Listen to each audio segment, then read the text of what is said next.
In this video, we're going to show you how to change the anvil on the grinder.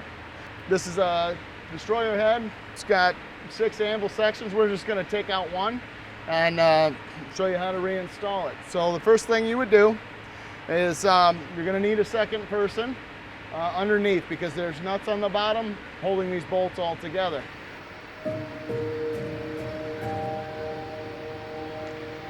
So once they get them loose from the bottom, we'll go ahead and unscrew them and then pull the anvil out. All right.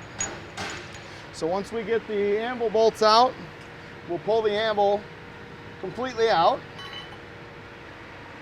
And that will expose the support plate that we have that mounts underneath. If the reason you're changing these anvils is because you had some damage where you've broken a tip off of your anvil, 99 times out of 100, the support is going to have damage on it as well. You want to make sure that you replace that support plate if it is damaged, because installing a new anvil on a damaged support plate is going to break the tip of your new anvil because it doesn't have anything to back it up. So if you need to replace that, there are 2 bolts. You unscrew those and that plate comes out just in the same manner as your anvil did. You'll drop the support plate in, put the bolts in, and it's ready to accept a new anvil.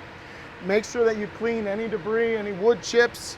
Usually you're going to be doing all of them at the same time, so you can use a scraper and you can just scrape all of it, blow it out with air, then you'll be ready to install your new anvils. So in this case, you can rotate them, you can flip them over. You don't have to start with any particular anvil. You can start in the middle. That's where I usually start, but you can start on one end and work your way over. It really doesn't matter. So at this point, we'll go ahead and put our anvil in. We're going to use this anvil centering device. What it does is it slides down into one of the grooves, and we roll the cutter head backwards until it wedges in. What that does is it sets the anvil all the way back and keeps it from walking. And now we'll go ahead and apply some Loctite to these bolts and tighten it down. So now your helper underneath is going to start the nuts on these bolts. You just got to hold them for them.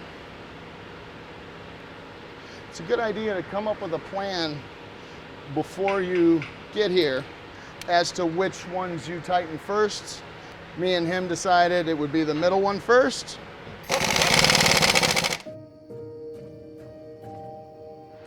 Underneath, he's taking a cheater bar and he is tightening these nuts extremely tight.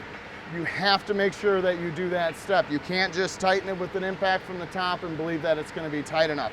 You have to go underneath and double tighten them with the nut. Otherwise, they could get pushed into the cutter head. They could, from vibration, move around, and you don't ever want that to happen.